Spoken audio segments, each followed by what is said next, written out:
following is a presentation of the Belly Up Sports Media Network. Here's what's cooking on today's Sports Stove Fantasy Baseball Show. We are entering the Fantasy Baseball Championship matchups, and we are going to get you ready for it tonight. That's what our focus is on.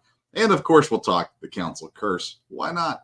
That's what's cooking on today's Sports Stove Fantasy Baseball Show.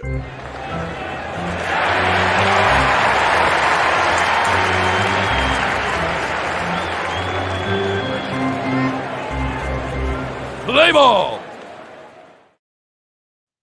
Welcome in to an all-new edition of the Sports Stove Fantasy Baseball Show, presented by Belly Up Fantasy Sports, SeatGeek, and Righteous Felon Jerky. We have made it all the way through the regular season of fantasy baseball. Now we have made it through, in most leagues, all of the playoffs for fantasy baseball, and now it's time to talk championships and what it can be. I'm your host, Vince Stover, and I am joined, as I am every single week, by the senior fantasy writer from BellyUpFantasySports.com and someone who will be joining me in the championship round of this year's fantasy baseball leagues, unless something incredibly crazy happens over the next inning in Milwaukee, in Arizona, I guess. But Kevin Wilson joins the show. How you doing, Kev? We're doing great here, Vince, and the weather kind of sucked us in a little bit because it was cooling down. We're like, well, fall's here. Well, it isn't. This is still North Texas, so it's pretty hot up here. But we do have baseball, and fortunately for me, my ESPN was restored today. Oh, yeah. It was the dispute that was going on between Disney and AT&T. I wasn't able to watch anything on ESPN. No college football. Nothing. So no Sunday night game. But it's been restored. So life is good now. And as you mentioned, we're getting into the fantasy championships here from baseball. And as you mentioned also, I will be joining you as I see, because last time I looked, I was up by more than 25 points over Chase. And so I think that's going to be enough to push me into the championship against you. So, Kevin, here's the deal. You're up 26 fantasy points at the moment. But someone who you dogged last year, I don't remember you dogging them as much this year, but you did dog last year, Teoscar Hernandez. He is what Chase has left. And if he puts up 26 fantasy points tonight, you'll have to write a book. It would be so incredible. Why you never dog Teoscar Hernandez? No, that's not going to happen, of course. You're going to take down Chase. You and I, we've been third and fourth kind of most of the season, occasionally fourth and fifth or third and sixth or third and fifth, whatever it may be. But at the end of the day, the past two champions in our league go down in what would be considered the NLCS and the ALCS of fantasy baseball. And you and I, we've survived the season so much so that you and I will sit in the finals going against each other for a 2-week championship matchup in fantasy baseball. The first time that you and I have gone off against each other in the championship. We've faced each other in the divisional round, but first time now in the championship that you and I will face off in this league. So congrats, Kevin, on a well-played matchup. Congrats to you as well. And this is kind of a validation. If someone's, after all this time, sitting around going, do Vince and Kevin know what they're talking about? Well, we in fact do, because we are here. We are sitting at the top of the mountain. So you might want to perk your ears and hear what we have to say right now. Yes, and so we will not have a show next week, but the week after we will come back to crown Kevin the champion of this league, as I am a perennial second place finisher in this league. So I'm sure Kevin will win this matchup. So we will come back in 2 weeks. We'll talk about the season as a whole, recap the fantasy baseball season and everything as well on that. May do a short clip at some point over the next week or something like that, but we will not have a full show next week. We'll talk about it all in 2 weeks. So tonight what we want to do is get you ready for these championship matchups. Now, I'm in a couple leagues that are still 1 week matchups. And so we are starting, still in playoffs. So I have one league. I had the first round bye as the second seed, and I will get with it this week in that league. That's a categories league. Another league I lost in this divisional round. So I am playing for the chance still to move up to the major league in this fantasy league that I'm in. I'm in the minor leagues right now. So they relegate 3 every year. So I got to finish in the top 3 to get moved back up to the majors. So I've used that league. Last year, I used that league as a trial league. I did not draft a pitcher until round 14. That did not work. I got relegated in that league. This year, I was second at the end of the season, and now I'll have a 3rd and 4th place battle that I need to win over the next 2 weeks there. So that'll be fun. And then I'm in a Yahoo league that started their playoffs late. And this week will end week 1 of the playoffs. So we still got 2 more rounds to go. They did not start the normal time frame. Yahoo's weird, but nonetheless. So anyways, we're going to talk and try to get things ready, get everybody ready for this final rundown. I know some people they are completely out. So they've dropped out of fantasy baseball altogether and they're just watching football now, but we are not that way. So let's get things rolling. We'll start off with our first segment of the night. We call it the Fantasy Burner.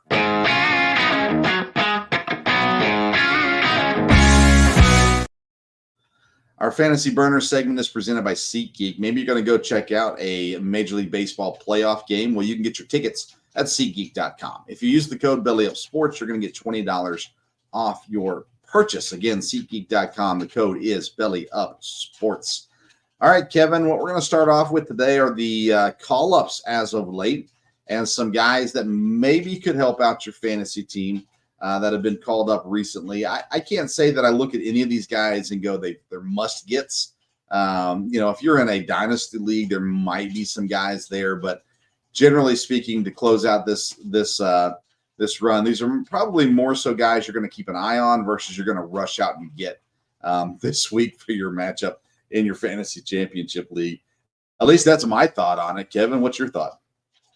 Well, I was thinking when I thought of this, I was thinking more along the lines of someone like in my situation where I had to battle tooth and nail to get where I am, and I had to drop some players that if this was July, we're going to get into strategy a little bit later, but I dropped some players that if this was July, I would not have done. Yeah. And so I might have to look forward to maybe getting somebody. Maybe you're going to, because you already got one guy I was eyeing. But so these guys, and especially if you're in a larger league and, you may not have a whole lot of options. These guys that I came up with, I think are legitimate options that you need to look at. Well, let's start with who do I have that you were looking at? Okay. The guy that you added already, and we're going to get into the ads a little bit later, is the Angels pitcher. My thoughts is escaping me. Hang on a second. Let me switch this over. Okay, Reed Detmers. Yeah, okay. I got you. You could even qualify him if you want to as a call-up because he was in the minor leagues and came up. Okay. Right when they expanded the roster. So yeah, that was a guy that I was thinking of, and I saw that you already added him earlier today. Yeah. So that's the kind of thing that I'm talking about, where these people I think are available. A lot of these guys are legitimate. So these guys I think could help you, especially like I said, if you're in a larger league. Cool. All right, let's get into these guys. How many do you have, by the way? We didn't talk about this. I do have, let's see, 6 guys. That's what I got too. All right, let's see if we match them up. Actually, it's 5. Okay. 5. Okay, so to me, the obvious one is Dylan Cruz of the Washington Nationals. And he's been playing regularly, but he's only at 19.1% rostered. And 2 hits on Wednesday and Thursday, and hits in 4 of his last 5 games. So Washington is going to be playing a lot of these guys, and they have nothing to play for. So I expect him to be in the lineup going down the stretch, and he's shown that he can hit the baseball. So this is a guy that if let's say like on a Thursday, let's say Washington's playing and no one else is, Yeah. he's a guy that you can add. It might get you 2, 3, 4, 5 points. So I really like him to see what he's going to do coming down the stretch. Yeah, that's a great one. I went a little bit more recent on my call-ups, but Dylan Cruz is a guy that I had in at least 2 leagues. I may have had him in 3, but I know I had him in 2 leagues here in this stretch run. I have dropped him, I think, in both of those leagues already, just because I was doing matchup stuff and different things. That being said, I'm with you, though. I think Dylan Cruz is a great guy to have. He had an incredible play yesterday, I guess it was Friday night maybe, where he grounded to shortstop and outran it, got to first base still. So he's got good speed on him too. He's going to be a talented player in the years to come also. I like that one a lot. I do think that he's definitely someone to keep an eye on. All my guys are September call-ups, so they're all guys that have only been up here so far this month. And the first one I'm going to bring up is a familiar last name, and that is Luis Angel Acuna. Of course, brother of Ronald Acuna. And he's playing for the Mets, just got called up. He's only played 2 games so far, but they're playing Philly, and he went 2 for 4 in his debut. Not a whole lot of stats necessarily to show along with that, but it looks like he's a guy that's going to be playing. He's going to be there and playing through the rest of this season. He's taken over for DJ Stewart, and he's also Francisco Lindor had an injury the other night running the too. So it seems like he's going to get an opportunity to play. And again, this is not a guy go out and get today, but I'm looking at matchups. The Mets have some good matchups this week. And you're looking at just, you guys go down, you need to fill positions. Luis Angel Acuna is a shortstop. And so anyways, I think he's a guy that's obviously has it in the bloodline, right? So I'm always for taking a shot if I got to at some of these guys. Okay, so the next guy I have plays for the New York Yankees. Okay. And since he plays for the New York Yankees, that's a legitimate lineup to be in. I'm talking about Jason Dominguez. Jason with the 2 S's. All right. Yeah. He's at 9.6% rostered. He had a hit, a run, and a stolen base on Monday. He was 1 for 3 with a stolen base today. And it seems that they're wanting to get him into the lineup more than they want Verdugo in there. So anytime he's in that lineup, even if he's going to bat lower, obviously. But in the New York lineup, he's an outfielder. So he's the guy that he could get hot and could carry your team and bat around with Judge and everybody else. So I really think that he's a guy also that could play some legitimate baseball coming down the stretch. Yeah, I agree. I agree with you on that one for sure. I'm going to go with another guy that was just brought up in September. He's a catcher for the Tampa Bay Rays, and his name is Logan Driscoll. He is 0% owned. Oh, wow. 0. Not like 0.1, 0% owned right now. So he is available wherever you get him. Against Cleveland. So he has played against Minnesota, Baltimore, Philadelphia, and Cleveland. Those are the 3 teams that he's faced so far. And 2 games against Minnesota, he went 1 for 6 with 1 RBI, 2 fantasy points. Against Baltimore, he only played once in that series, went 1 for 4 with an RBI, 2 fantasy points. Against Philadelphia, again, only 1 game, 1 for 4, 2 fantasy points. Then against Cleveland, he played in 3 games. He pinch hit in 1 game and then played in 2 others. He got his first home run. He had 3 RBIs total in the series as well. He ended with 7 fantasy points in 3 games against Cleveland. So again, catchers that position, I feel like all year, with the exception of just a couple of catchers, I got leagues where I've dropped a catcher every single week, sometimes multiple in a week, and brought in other guys. There are other guys probably better than Driscoll, but just when you're looking at this prospect list and guys that are getting called up, he's obviously has potential here. And again, you get the right matchup, and Tampa, not great matchup this week, but not horrible either. I think Logan Driscoll's a guy to keep an eye on. Okay, so when you mentioned Tampa Bay, I was like, uh-oh, because my player next is also play for Tampa Bay. He's not 0%. He's pretty close, though, because he's 0.3%. And that's Jonathan Aranda. Hopefully I'm saying that correctly. He plays first and DH. And so let's see, 4 for 10. Okay. And home run, 2 RBIs, 2 runs. And so he is going to be in their lineup. Tampa Bay is putting all their young guys in there. And so at first and DH, if you're in a league like ours that has a DH, then he's got some value here. And so I like what he can bring to the table. And somebody you don't have to fall over yourself to get on your team because, like I said, he's 0.3. And so no one is going to be falling over him. But he's going to be in our lineup, so he's got value to me. So look to him if you need a first baseman, and I like him. Awesome. I got another guy that's a 0% owned for you. All right. Okay. I'm rolling in these guys today. He wears number 86 as his uniform number as well. And he plays for the Miami Marlins, another team like Washington, like Tampa, who's called up a lot of guys. He has outfield, second base, and shortstop eligibility. I believe you pronounce his name, Javier Sanoja, Sanoja is how I'll take your word for it. He has been up now for 2, 4, 6, 8, 10 games, looks like. He's batting .273, 3 runs, 2 RBIs, 10 fantasy points. Against Philadelphia, he went 2 for 5, 2 runs, 2 RBIs. Against Pittsburgh, he went 1 for 7. He got a walk in there as well.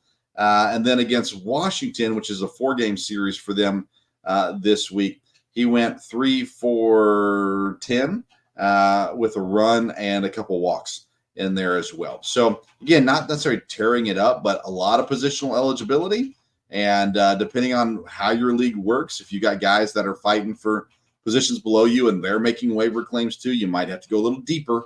And Javier Sanoja is a guy that I think has a lot of potential. I like the Rays, the Nationals, and the Marlins as guys to look for right now because of some of their matchups they got going on this week, as well as they got a lot of young guys up playing right now.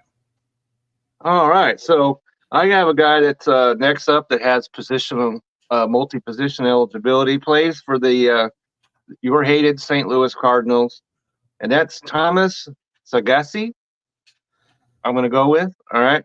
Okay. He's at 0.4% rostered, but Thursday he was 2 for 4, RBI, 2 runs. He has hits in 3 of his last 4 games, and like I said, he will play second. He'll play short, or second base, third base. I'm sorry. And so that is a really good That's even better than second base, shortstop. Second base, third base. It opens up a whole lot of more possibilities. You can get him into your lineup.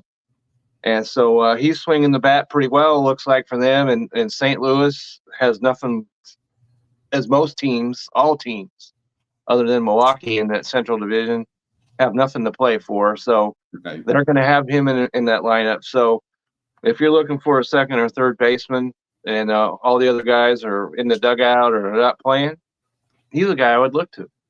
Awesome. I'm going to turn my attention to the mound now.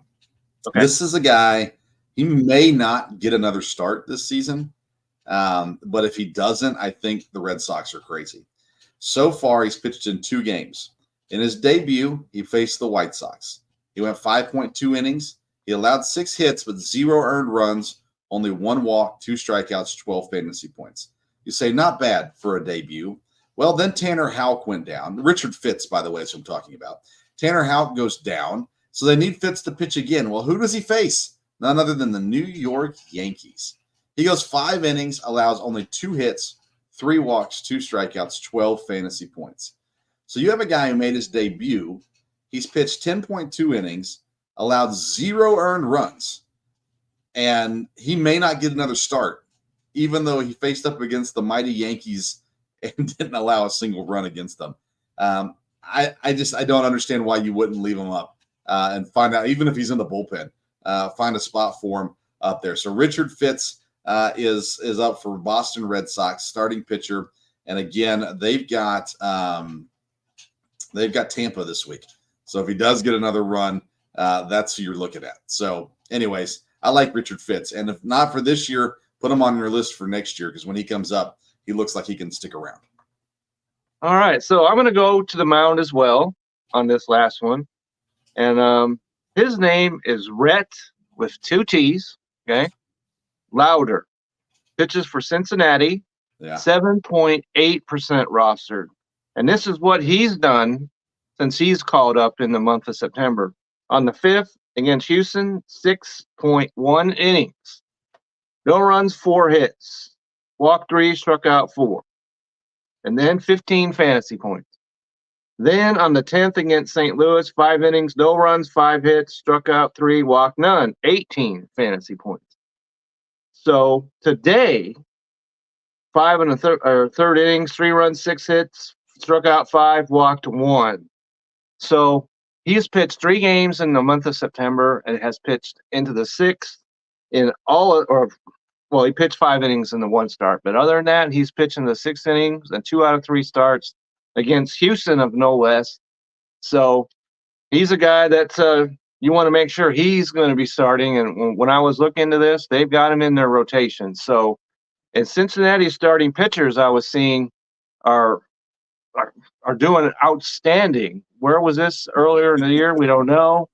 But in the month of September, their starters have an ERA it's below 3. Yeah. And he's one of them. So if he takes the mound, you want to take a look at him. 7.8% roster, as I mentioned. So he is available out there. So out of all the pitchers that we could have talked about that got called up, I'd like him the best out of all of them. Yeah, I think that's probably fair, for sure. For sure. Last guy I've got is a relief pitcher. This will not go for everyone that listens to this show. In our league, we get points, and so it's still worth having these relievers around. And it's Colorado's Jaden Hill, another 0% owned guy for you this week. He has pitched in 4 games, had 4 innings, 1 inning in each game. He's allowed only 1 earned run. He's a relief pitcher. Allowed only 1 earned run in that time. Against Milwaukee, he had 3 fantasy points. Against Detroit, 3 fantasy points. Against the Cubs, he went 7 fantasy points and had to go back-to-back the next night. He did give up an earned run, so he got 0 fantasy points in that one. But again, Jaden Hill, young, comes up from Albuquerque on Thursday, and he's pitched in 4 games since he came up, and has looked really solid at this point as well. They're viewing him as a high-leverage guy there in Colorado. Right now, that's not what he's going to do the rest of the season probably. But nonetheless, he made his debut, looked really good. And in our league, relief pitchers, there's a lot of value in relief pitchers in our league. And I think everyone should do leagues like that personally. It makes it a whole lot more fun. Yeah, I'm in a league that, I got limited to how many acquisitions I can make in a week. My Yahoo league, I can only make 6 acquisitions in a week, and that goes really fast. So that stinks. I got another one. I think I can do 12 acquisitions or 10, something like that.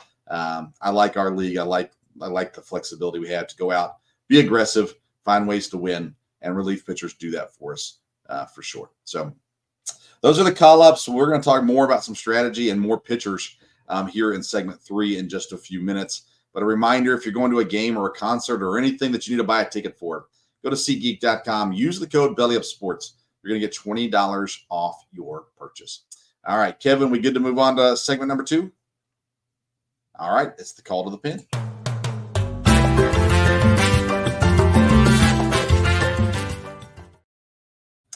Our call to the pin is presented by Righteous Felon Jerky. Join the flavor revolution at RighteousFelon.com. Use the code STOVE15, STOVE15. You're going to get 15% off your purchase each and every time. Again, RighteousFelon.com. Use the code STOVE15. I want to start this segment today, Kevin, with Tyler Glasnow. We discussed them at the beginning of the year. We talked about how do you draft Tyler? What's your strategy with them? And he was ranked pretty high.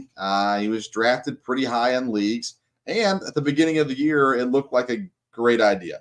But when it was all said and done, the season ends the same way it always ends for Tyler Glasnow. Granted, a little later in the season than in recent history. So, what do you feel like Tyler Glasnow was still good to draft, or do you think when we come around next year, you're going to be looking at Tyler Glasnow going, I just can't do it?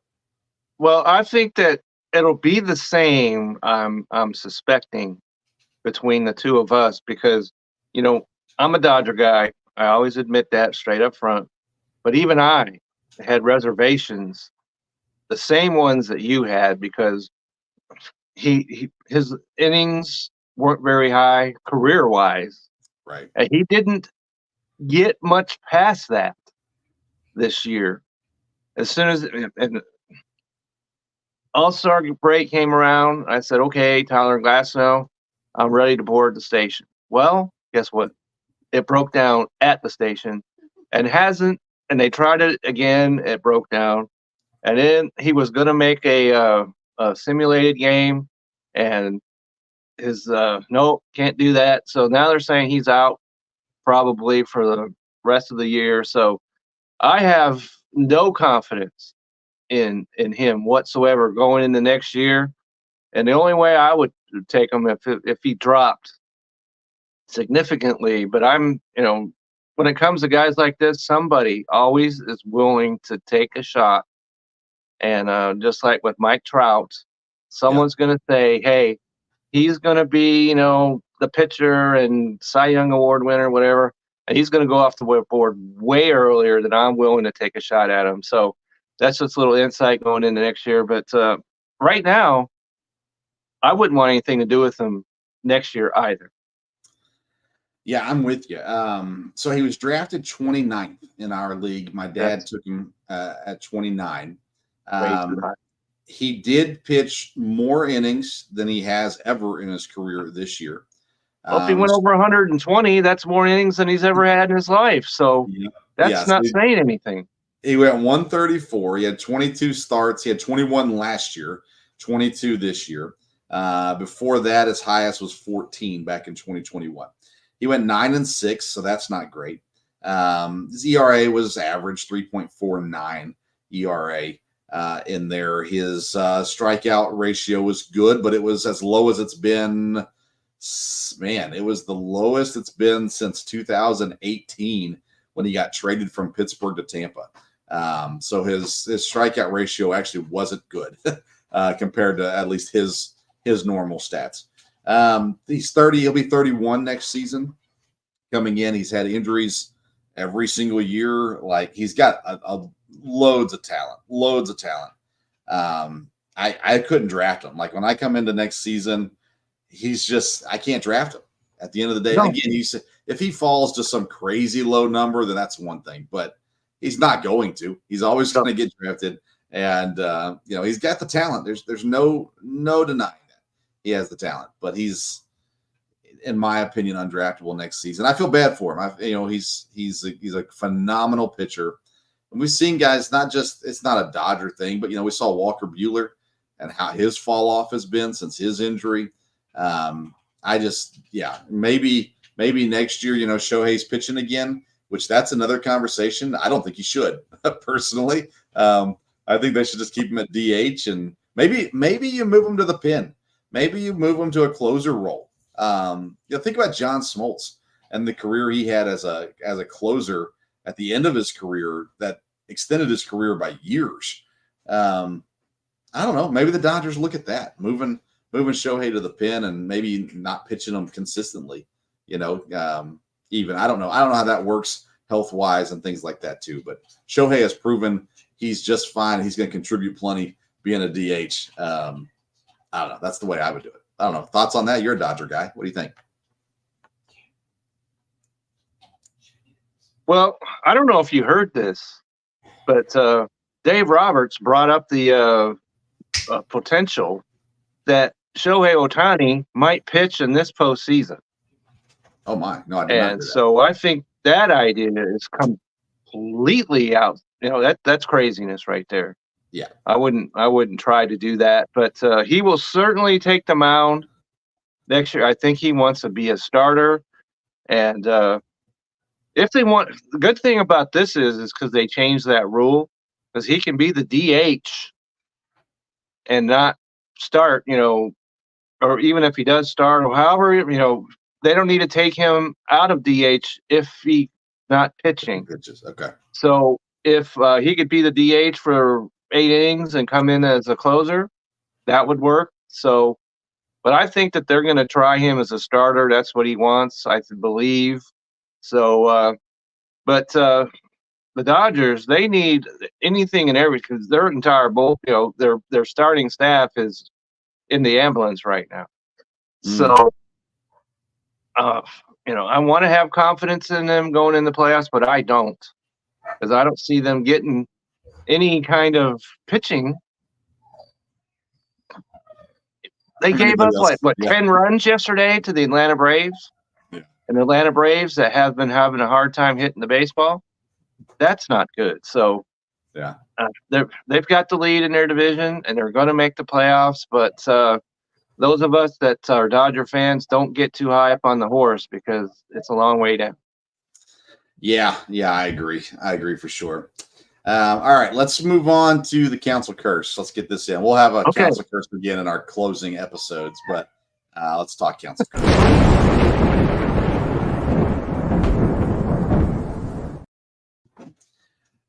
I think the easiest thing to point out with this is, first of all, I want to thank the baseball gods. I think that's important. They did their job, and the Cubs are 3 games over 500.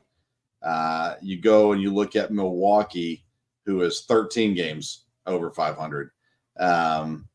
Craig Counsell came into Chicago as the savior, and he was shown to be the Antichrist. Like, this guy is he's a demon. And so there you go. They will not make the playoffs. They're 5.5 back from the wild card. They technically could still make it, but they're not going to. The Cubs, an abysmal season for the expectations they had coming into the year. And honestly, you could say the same for the Reds, say the same for the Cardinals. I am shocked. You can go back and listen to our episodes at the beginning of the year. As a Brewer fan, I saw Milwaukee being a possible wild card team, but I really felt like they were going to have to win the division, and I just didn't see it happening with the amount of talent that the other teams had.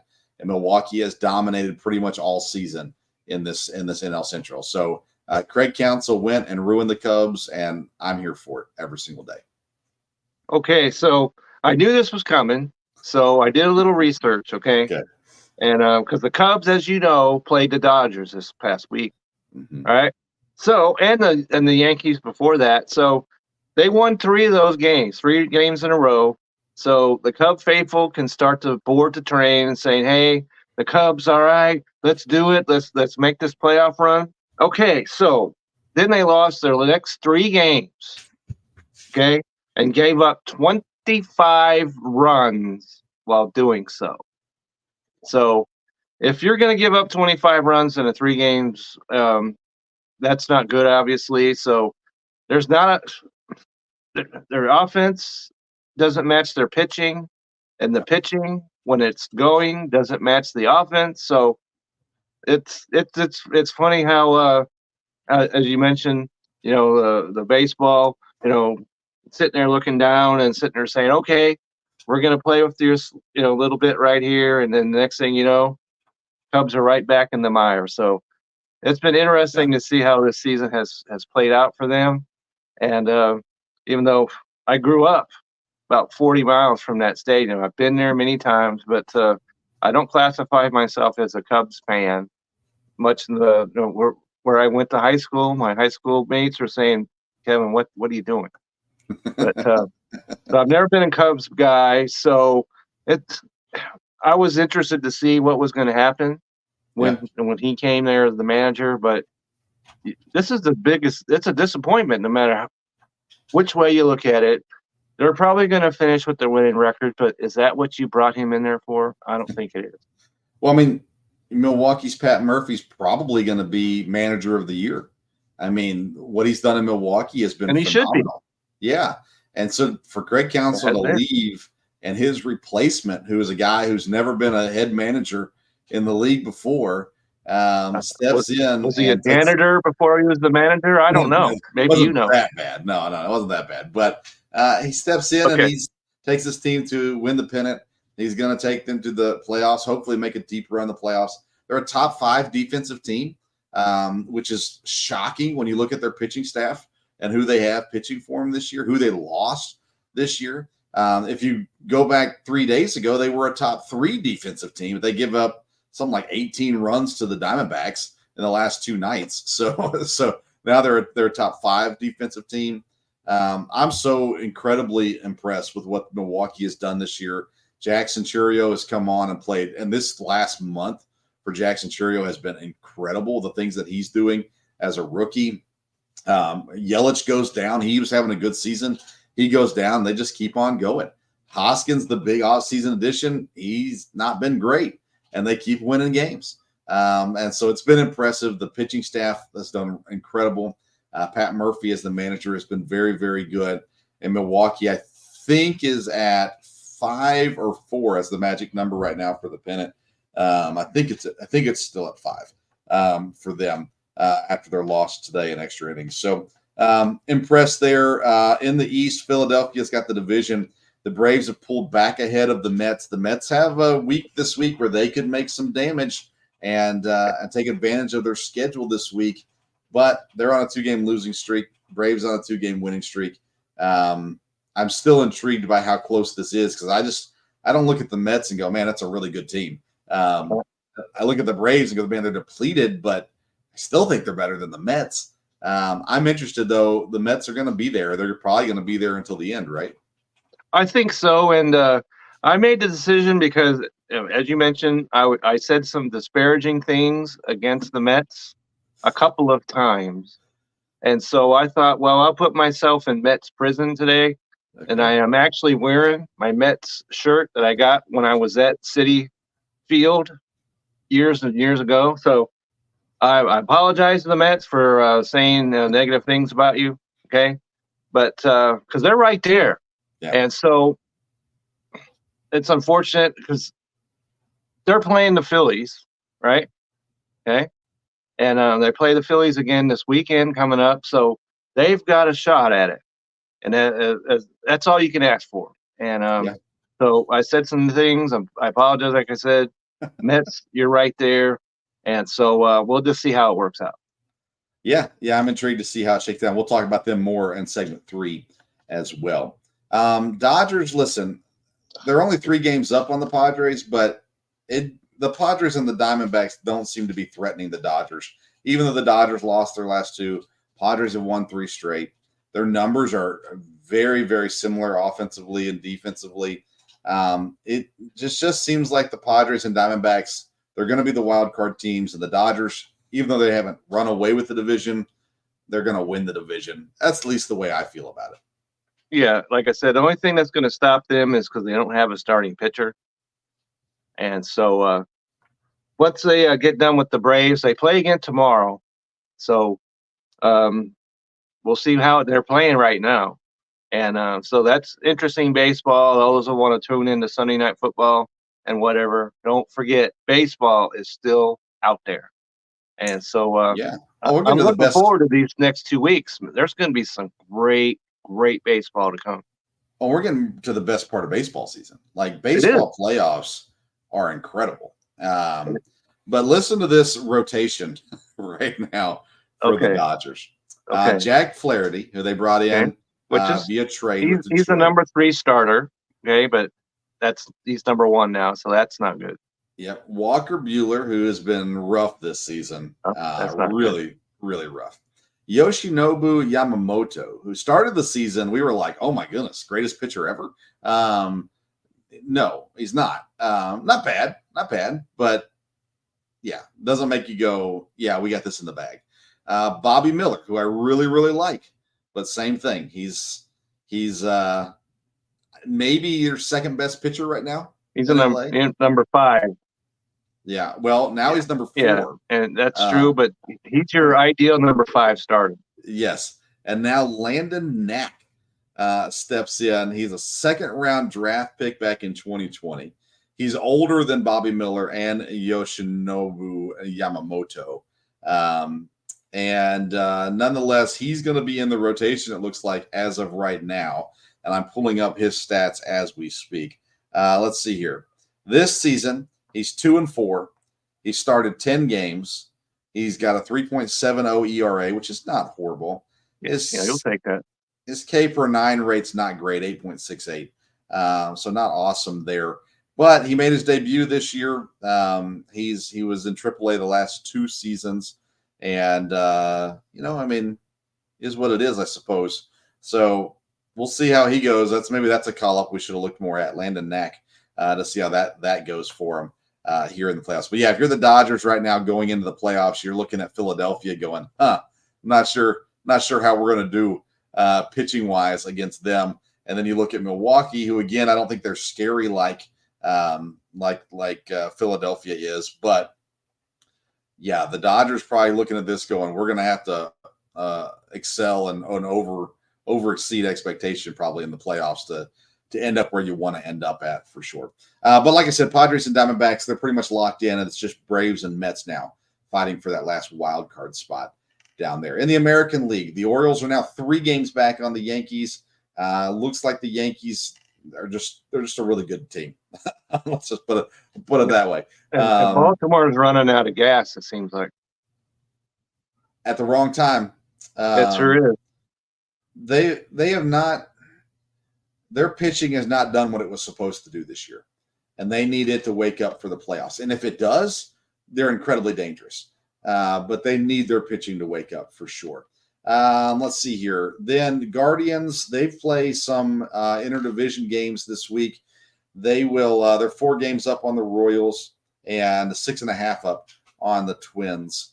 Their Astros 4.5 up, just like with the NL West. I mean, the Astros aren't necessarily pulling away from the Mariners, but they're also really not in danger of losing to the Mariners either. So I think they've got the division wrapped up. Wild card wise, though, you're looking at Baltimore, who we would lock in. I think Kansas City is a relatively safe lock at this point as well.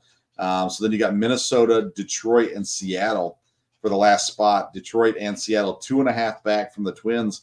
I'm starting to really like what Detroit's doing, Kevin. Starting to like, and they traded away some guys at the deadline. I like what they're doing right now. I do as well. And when you look at some of these records, they're playing well. This 7-3 of their last 10, and even better before that. So I think it's a little too late, too little, too late for them. And in Kansas City, they played a very brutal schedule. Yeah. Over the last couple weeks, where they played Cleveland twice, they played Minnesota, then they played the Yankees, and so it doesn't get any easier this week because they play Detroit coming up this week. So it doesn't get any easier for them. But they survived. I think I liked them. I still like them. They clinched their first winning record since they won the World Series. So I like the direction that they're going in, especially. So, and they've got pitching. They've got pitching. Yeah. And they really have, out of all these playoff teams, they have the easiest schedule left. They deserve that after, like I said, what they just got done running through. Right. And it's not that to say it's easy, but they do have Detroit 3 games. And they're home for that. They're home against the Giants for 3 games. They travel to the Nationals for 3 games. And they close up in Atlanta for 3 games. Now, Atlanta will be playing for their lives. So that last 3 games, but in a perfect world, the Royals can get up enough to clinch that wild card spot before heading to Atlanta. Right. And I think that's the thing you got to look at right now. There's a lot of these teams have some really tough schedules. They're playing teams that they're trying to fight against in the standings and things like that as well. Detroit, they've got, like you said, Kansas City. Then they've got Baltimore at Baltimore for 3 games. Then they've got Tampa Bay and the White Sox. So you're looking at Detroit right now going, okay, all you got to do is be better than the Twins. And if you can be better than the Twins, you might make it into the playoffs. And back at the beginning of the year, we would have said, yeah, it makes sense. They were playing well. Then they fell off, and all of a sudden it's like, man, Detroit is back. Minnesota, by the way, Yeah. they start a 4-game series with the Guardians in Cleveland. Then they have a 3-game series at Boston before they head home for the Marlins, and they close out the year at home against the Baltimore Orioles. So I sign me up for the Tigers in that final wild card spot over the Twins. I like it. Just think if Detroit, perchance, makes the playoffs, then you have to face Tariq Skubal. Yeah. In game 1 of the playoffs. Mm-hmm. You're behind. It doesn't matter who you send out there. You're behind. Yeah. So which is why I like Detroit does not get there. Yeah. Well, that's why I like the new setup. 3-game series. It's all at the one stadium. They don't travel at all. So you get, if you had the better season, you have a less likelihood of falling out and, because of a 1-game wild card where you get their best pitcher when if you could play pitchers 2 through 5, you'd have no problems. I like this setup a whole lot better with the best of 3 at the higher seeds home stadium. I really, really like that setup for Major League Baseball. Of all the things they've done wrong, it wasn't that they did right. So I'm glad for that too. So, all right, enough of that. Let's talk fantasy baseball again. You ready for that? I'm ready. I just want to mention one thing real quick. And we're talking about curses. Maybe Mr. Bowden Francis of the Toronto Blue Jays needs an exorcism. Okay? Because I don't know if you've seen what he did. He's pitched into the 9th inning with no hitters intact to lose them both times. Oh, my goodness. This month. Okay? And so that makes me remind Dave Steve used to pitch for the Toronto Blue Jays, and he had 3 no-hitters that were broken up with 2 outs in the 9th inning. Ugh. So, Dave Steve needs to come over there and I don't know, rub up the baseballs for him. Maybe, I'm not sure, because that's pretty incredible to have 2 no-hitters in the 9th broken up. And he didn't even win that last game. That's rough. But he was pitching a no-hitter into the 9th and didn't win. So he needs somebody to go in there and give him a hug or something. So I just wanted to throw him out there. I think Detroit went into the 9th, had 2 outs in the 9th with a combined no-hitter this week as well. And they had a base hit, and then they got the next guy out. But and that was against Baltimore? I think it was against Baltimore. Maybe. I believe so. I believe it was. Yes, that's impressive as well. I just want to bring that up. So, if you know some prayers you want to send up that way up to Toronto, go ahead and do that. And I will say this. I've watched a lot of highlights as of late. There have been some teams, Miami. You watch Miami play, man, they got this talent, a lot of talented young guys, but, man, their defense is bad. Not catching flips, not, just dropping balls. It's sad, man. It's sad. All right, let's move on. Fantasy Focus, final segment. Remember, Call to the Pen presented by Righteous Felon Jerky. RighteousFelon.com. Code is STOVE15 for 15% off your purchase. Now, the final segment of the night, Fantasy Focus.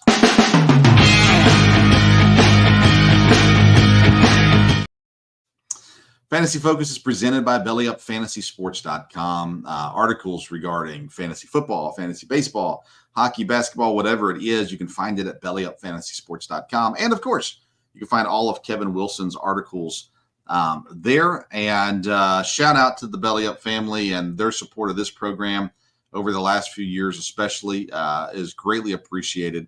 And all the people over there at Belly Up Sports, Mike Brown and Blaine and the guys over there, Kelsey, and there's several guys that have been helpful to me in that process. So anyways, check them out, bellyupfantasysports.com. You can also go to bellyupsports.com, same parent company. Catch some of my articles over there, but we're talking fantasy baseball, and that's what Kevin does mainly as well. So I feel kind of weird because there's guys I want to talk about that I can't because we're playing each other this week. so I got a secret weapon. We'll talk about it at the end of the Well, you can talk about one because you already picked him up. So if you want to lead off with him, I could do that. So I was looking at pitchers in our league right now. There's some really interesting pitchers available.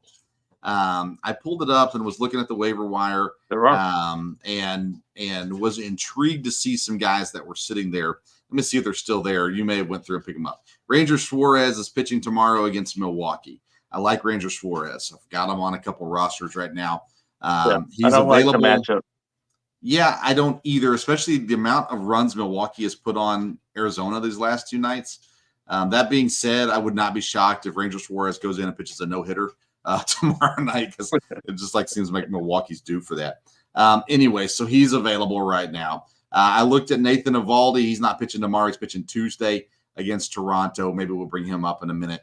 I looked at Yu Darvish, who's pitching tomorrow, but he's going up against Houston. And I was like, I'm not doing that. Doing that. Merrill Kelly, he's going up against Colorado. It's at Colorado. Kelly's been injured. That one scares me a little bit too. Yeah. So I ended up going with Reed Detmers because he is playing the Chicago White Sox, and there really is not a pitcher that I'm afraid to pick up if they're playing the Chicago White Sox. And part of my strategy, as I did this last matchup, and I'll do again in this championship matchup, I try to have at least one pitcher going every single day. And I want to make sure I got points coming in every single day. And so Reed Detmers had the best matchup. Spencer Arrighetti from Houston against San Diego, and not a horrible matchup, but I just really like the Detmers versus White Sox. Anybody against the White Sox matchup I felt was a good one to get. I agree with that, because I saw that somebody brought that up on Facebook, I believe it was, and talking about, make sure you get Reed Detmers, and so he'll have a 2-start week. Okay, he starts against the White Sox, that's fine, no problem. But then the next weekend he'll face the Houston Astros, and that's a no-go. Right. I don't care how well he's pitched. That's a no-go for me. Hopefully you hold on to him and he gets rocked. Okay. But so again, for one start, I'm down. Yeah. I even have them written down right here. These 2-week matchups that we're doing, I don't care about 2 starts in a week, because I'm not going to hang on to you. I'm going to drop you. I'm going to use you to fill roster spots that I need to get batters in, or whatever, pitchers, whatever it is. And so I don't care about 2-start weeks, because I got 2 weeks to play with anyhow. So I look at tomorrow more so than looking soon. I've looked at guys, ahead this week to see who they're matched up against, but I'm not going to pick up a guy if, a week from Tuesday he's playing the White Sox. I'm not picking him up today. I need that roster spot for other things. So, let's see what Reed Detmers does. Let's watch the White Sox hang 20 on them. And I start off, negative in the hole to start off the championship weekend. But I like the idea of them for sure. Okay, so as I mentioned, I had him written down, and we just talked about Baltimore, but I've got Albert Suarez, okay, at 10% rostered. His ERA is 3.39, 1.29 WHIP. Got lit up in his last start, but before that, at Boston, 6 innings, 1 4 hits, struck out 8, walked 2, 25 fantasy points. And then somehow, this is where you need to tread lightly, because he pitched against the White Sox, 4 1/3 innings, 6 runs and 8 hits. That's unexplainable right there.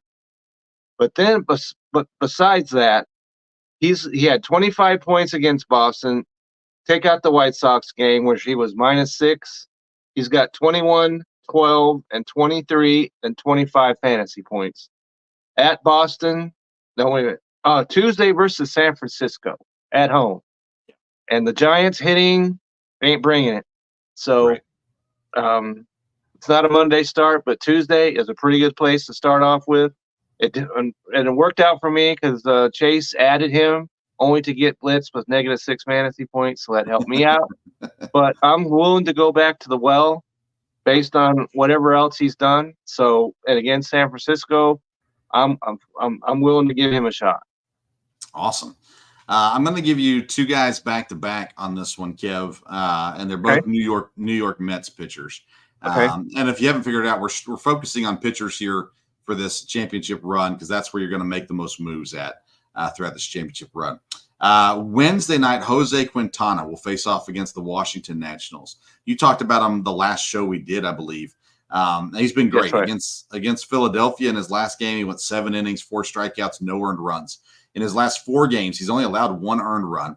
He's got quality starts in 3 of those 4 games, and he's got double-digit points in all of those games. Against Cincinnati, 25 points. Against Philadelphia, 28 points. Against Chicago, 16 points. Against San Diego, 14 points. Now he's going to go up against Washington. It's a good matchup. I like Washington. I like the young talent they have, but it's still a really good matchup. And you got the Mets again playing for their lives right now. Jose Quintana is only owned in 9.7% of fantasy leagues right now. So he's available pretty much in every single league that you're in. The other guy is Tyler McGill. His brother is in Milwaukee, so I know a little bit about him.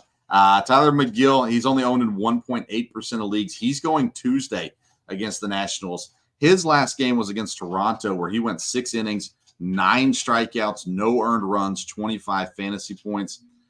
2 of his last 3 games have been pretty solid outings. Again, I just really like the matchup against the Nationals. And I think Quintana and McGill both are pretty good starts this week going into the championship, starting off your championship matchups. Okay, so I'm going to go back-to-back as well because you might find this hard to believe, but I've got 2 pitchers in that same matchup that you're talking about. Yeah. Okay.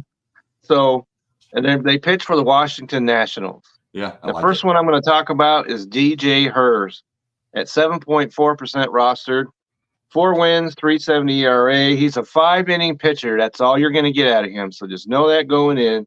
But in 10 innings, he's given up 1 run on 4 hits, struck out 10, walked 4. Okay, so Wednesday against the Mets, and the Mets are in the playoffs run not because of their offense, it's because of their pitching. So I like the matchup there going up against the Mets, especially at home. And the other one is Mitchell Parker, also of the Washington Nationals, at 8.1% rostered. He has 7 wins. And let's see, on the 12th, he went up against Miami, 6 1/3, no runs, 3 hits, struck out 5, walked none, 21 fantasy points. Okay. So Tuesday, he goes up against the Mets. All right. And so I like both of those matchups. And we could have mentioned Gore as well. Yeah. Another Washington pitcher who lost his way but has found it. So any one of those 3 guys right there, I think, are quality starts going forward. So something I like to do is get pitchers that are going up against each other, because I feel like at the very least I'm going to get 1 good outing, and there's potential I can get 2 decent outings if it's a low-scoring game. I like that idea with this Mets-Nationals matchups. I like the pitchers on both sides. I like Quintana probably a little more than everybody else. I would too. But McGill and those Nationals pitchers, I think they're pretty even matchups. And you said it, I don't think they're going to be high-scoring games. I think they're all going to be, especially while these starters are in. Maybe when you get into the Nationals back end. But I think you're going to look at giving up between maybe 2 and 3 earned runs, possibly. You'll get a handful of strikeouts. You'll get positive fantasy points. I like that. I like both sides of those matchups for sure. My next guy is Tampa Bay Rays pitcher Shane Baz, 13% owned in fantasy leagues. On the season, he's pitching 3.28, record. His last matchup against Philadelphia, he went 5.1 innings, 4 strikeouts, 2 earned runs. He's had good fantasy outings against Philadelphia, Baltimore, San Diego, Oakland, and Houston in his last 5 starts. And again, Boston, they're a team that's trying to inch their way to the playoffs. They're probably not going to make it. They're a good team, but they're not a great team. Tampa Bay is obviously not a great team either. But I like the matchup against Boston actually a fair amount. So he goes Tuesday, Shane Baz against Boston. Okay, so you mentioned Tampa Bay, then my pulse starts to raise up a little bit. He's going to talk about my guy, but you did not. Because my guy is also a Tampa Bay Ray, and that's Zach Littell. Okay, yeah. At 8.8% rostered, has 7 wins on the season, 3.73 ERA, so he's pitching pretty well. At Baltimore, 5 innings, no runs, 3 hits, struck out 4, walked 1, 21 fantasy points. At Cleveland, 6 innings, no runs, 3 hits, struck out 5, walked none, 27 fantasy points. Those are his last 2 starts. And as you mentioned, he pitches against Boston Red Sox on Thursday. So maybe not a guy that you need to rush out right now to add, but someone you definitely need to keep on your radar. And Boston is a team that once they hit the road, get away from that green monster. I don't like their offense very much. So I like this matchup a whole lot. I like it as well. I got 2 more guys. How many more guys do you have? I have 2 more as Okay. well. So my next guy is Pittsburgh Pirates, Bailey Falter. Okay. He's going Tuesday against the St. Louis Cardinals. Great matchup. He's not been great all season for sure, but he's had good matchups against Toronto, Atlanta, Houston, Seattle, and Miami. Going up against St. Louis, they're not a good team. And Pittsburgh has been, they're basically even with St. Louis. There's a lot of similarities there. Bailey Falter's had some good showings this season. I like the matchup as well. He's going Tuesday at St. Louis. Bailey Falter, I've had streamed him a couple times throughout the season. Hasn't always worked out for me, but I like that matchup this week. Okay, so we talked about how Baltimore is faltering a little bit, but you can't blame that on Dean Kremer, all right, who's at 15.1% rostered. Against Tampa Bay, 6 innings, no runs, 2 hits, struck out 7, walked 3, 25 fantasy points. At Boston, 7 innings, 1 run, 5 hits, struck out 7, walked 2, 25 fantasy points. Wednesday against the San Francisco Giants, and we all know the Giants they're not in the playoffs at all. Right. But their offense is what has swamped them. And he pitched in Colorado, so I'm going to take that start out. But other than that start, in his last 5, 19, 25, 12, 25, 21 fantasy points is what he's done. And so I really like Dean Kremer. And at 15% rostered, he is available. And I'm going up against the Giants, even if they were playing in San Francisco, that might even be a better matchup. But I like this matchup a whole lot. Awesome. My last guy, call me crazy, Kevin. Okay. Texas Rangers. Okay. Max Scherzer. Okay. He made his return this past week against Seattle yesterday, I believe, against Seattle. We only went 4 innings, 2 earned runs, 2 strikeouts, only 5 fantasy points. He gets to face Seattle again on Saturday.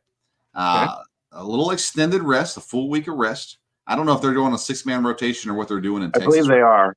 They are. So he's not slated to go again until Saturday against Seattle again in Texas.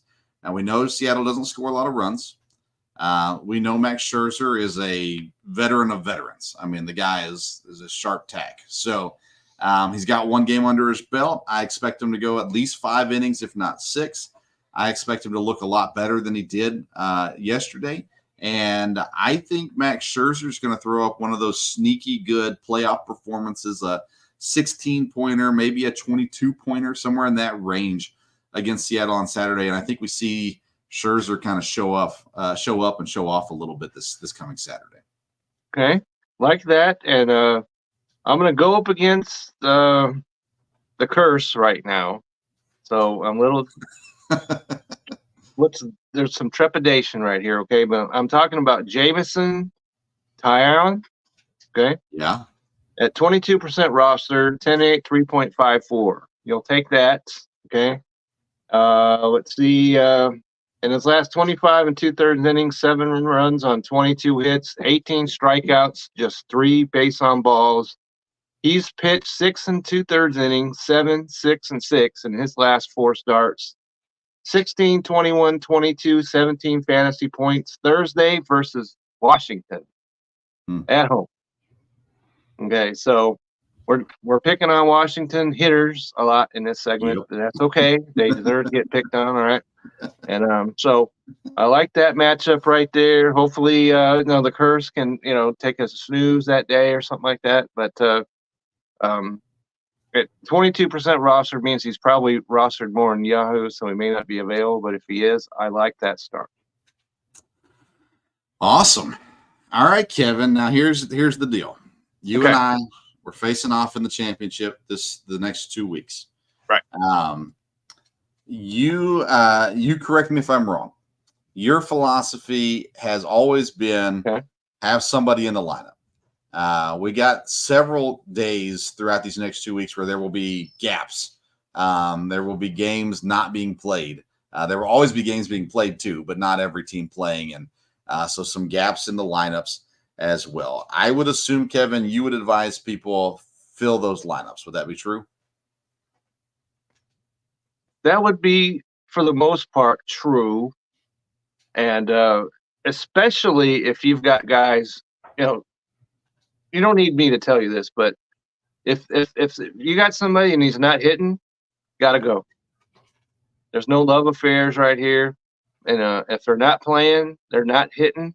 And maybe if they are, let's say they are hitting, but they're, let's say, 8.9% rostered or something like that, you can drop guys like that, and hopefully you can get them back or whatever. But yeah, I don't like leaving holes in the roster, and I suspect that my strategy is going to have to be a little bit different than yours is, because you laid the wood to your guy, and so you didn't have to worry about shuffling anybody in or anything like that. I went down to the last hour beating my guys. So, and we mentioned a couple of weeks ago that it doesn't matter if a guy goes off in the playoffs if you're not there. So there were some guys that I had to make tough decisions on to drop that I'm going to have to look at to see maybe I can get them back before you do.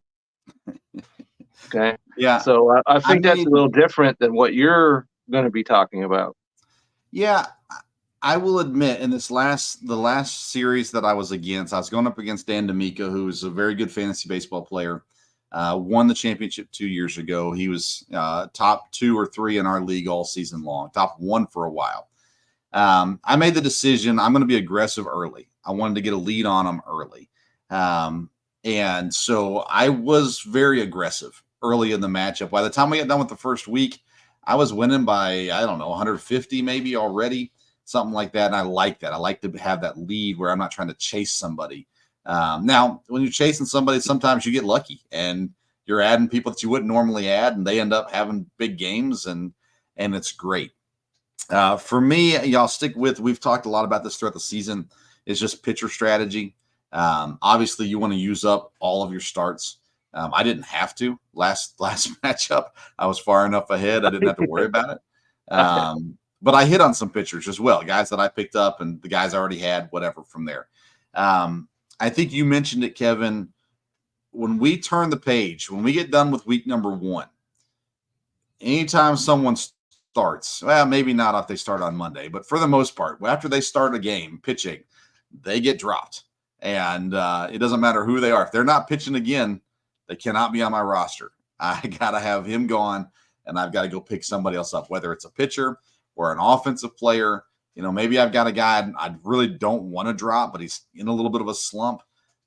So I can drop the pitcher, pick up another offensive player, put him in until the other guy finds his groove or shows me he's not going to get his groove back, whatever it may be. So, yeah, I'm intrigued to see how it shakes down. You got some injuries. I got guys that probably aren't going to come back and play this week. But, keeping an eye on them. Hassan Kim from San Diego, there's rumors he's going to be back in the next, handful of days. Pasquantino, I don't think is going to make it back. Seager, I know is not going to come back. Right. So, there's guys like that. But for me, it's kind of the same as you. I think we are more similar than different in our fantasy strategies. But for me, it's just about every single day making the necessary adds and the necessary drops. And again, you said it, there's guys that, they may be 60% owned and they've had an okay year, but they start to slump. I'm not going to be patient with them. If we go 2 games with 0 hits, okay, well, you're gone. I can give you 1 game. You might. Everybody has a game, but I got to have someone that's going to give me some fantasy points. So I'm looking forward to this, Kevin. I think it's going to be fun. In the past, we've been able to talk about it with, where only one of us was in the championship, and so we could kind of go back and forth on some things. I'm intrigued. Like I said, I've got a secret weapon, but he's not currently on my roster, so I got to wait till I add him and then say it, because I can't give it away, Kevin. There's not enough guys listening that are in the championship matchup that I'm going to give that advice to. So, but I will say in our league where relievers are valuable, you just got to be smart with who you're picking up but you got guys getting you points every game. I learned that from Chase, honestly. That's right. You get a reliever that pitches on Monday night. Well, he's not going to pitch again on Tuesday night. That doesn't mean you drop every reliever, but there are relievers that you go, well, if he's not going to pitch for another 2 nights, what's the point of having him on my roster? And so a little bit more flexibility with that kind of stuff as well. And then I cannot think of the guy's name, but I think it's for Detroit. There's a guy, he does not start, but he comes in the second inning. So they have another guy that comes in and throws an inning or an inning and an out. And then the other guy comes in and he'll pitch 4 innings or 5 innings. So it doesn't count against you in starts, but you still get the innings. You still get starter points in many, many ways as well. And I cannot remember his name. But those kind of guys, or maybe it's Chicago. It might be the White Sox. But those kind of guys, if you can find those kind of gems where you can get guys that are going to get you 4 to 5 innings and the points that come with it, that's a pretty cool value to have as well. So you just got to be aware if you're truly going to go after it. You just got to be aware, and you got to be waiver wire fishing every single day. And some people don't have the patience for it. You and I, Kevin, we do. So, so yeah. That's one of the things I've always said, that you got to be merciless. Okay. Yeah. And you mentioned relief pitchers, which is something that I don't normally do, and we come back to the starting pitchers that you need watchers, because I used all 23 out of my 24 spots in my starting pitcher. Okay, this past week, and I realized, come let's say Wednesday or so, well, I'm coming up against this limit, and so I started using relief pitchers, and it worked. Mm-hmm. And so, and I took that exact same philosophy you're talking about. The guy pitched, especially I'm trying to remember the one for the Yankees, pitched 2 innings on Friday. Okay, he gave me quite a few points, 2 innings. He got the save and everything else. Yay!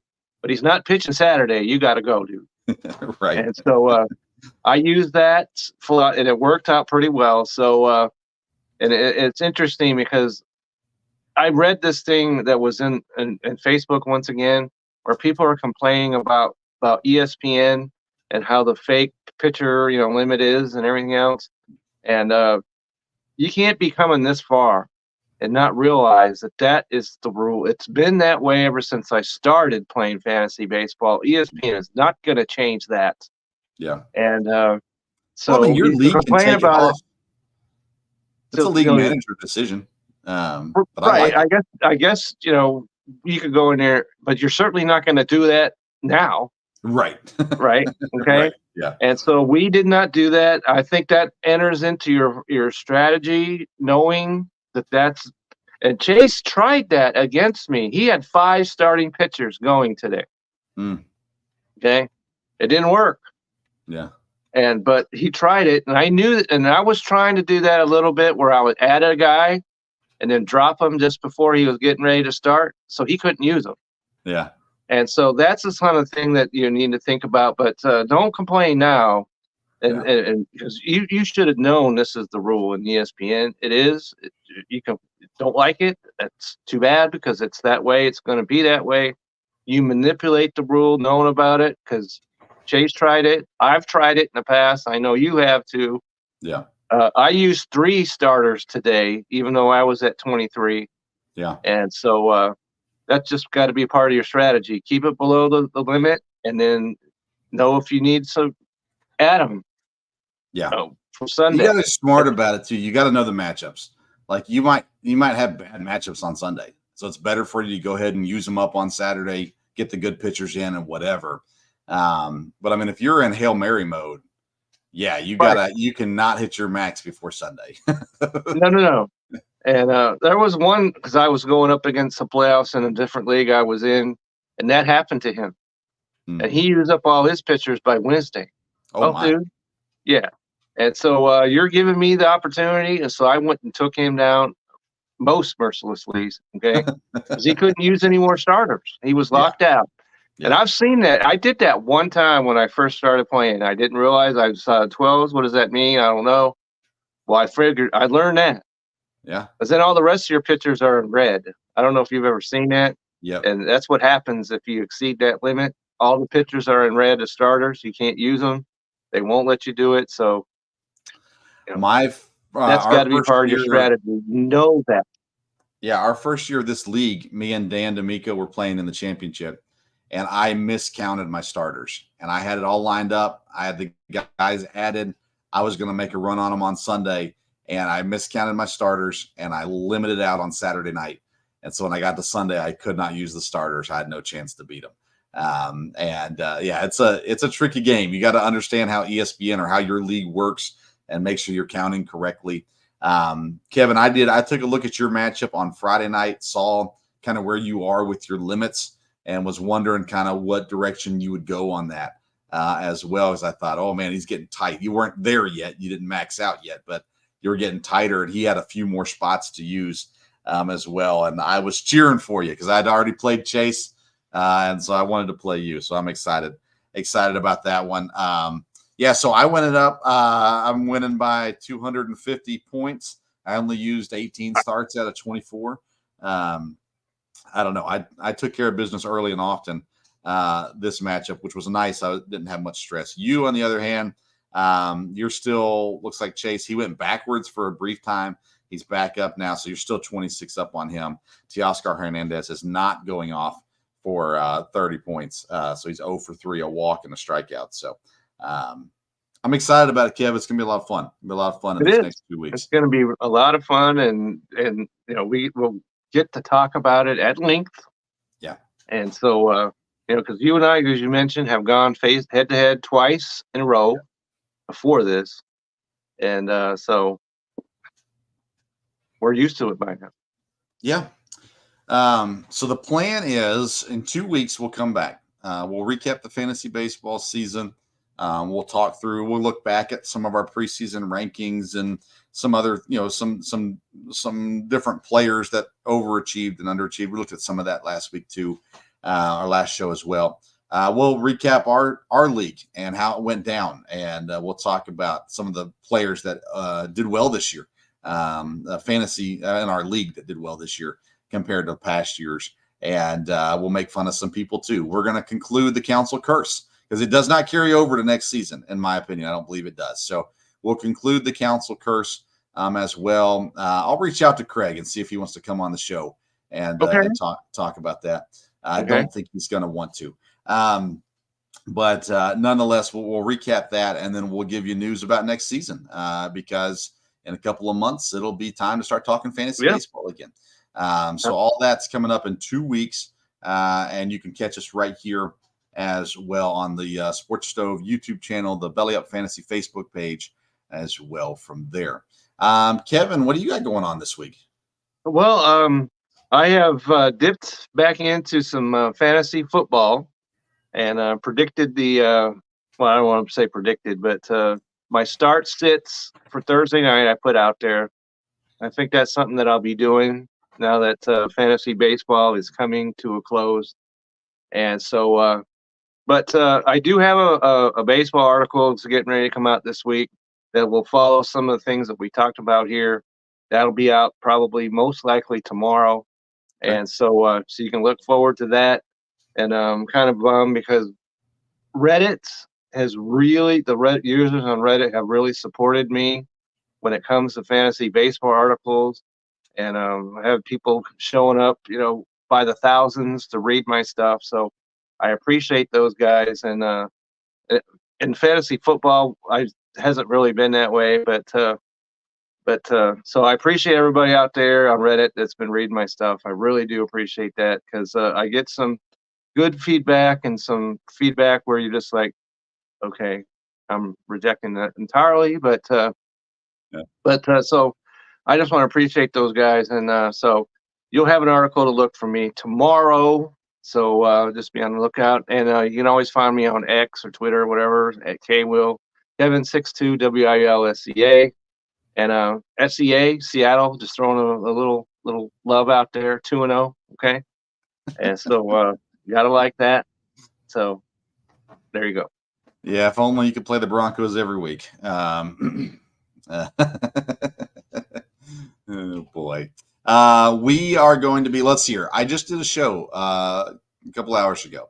It's also on this YouTube channel, Sports Stove Local Hour. Jonathan Duff, the long snapper for EKU, co-hosts with me now. And we had two great guests on, linebacker Kyle Kelly and tight end Hunter Brown, talking about their big win and the conference opener this season. Massive win for them. Got some cool insight from the players.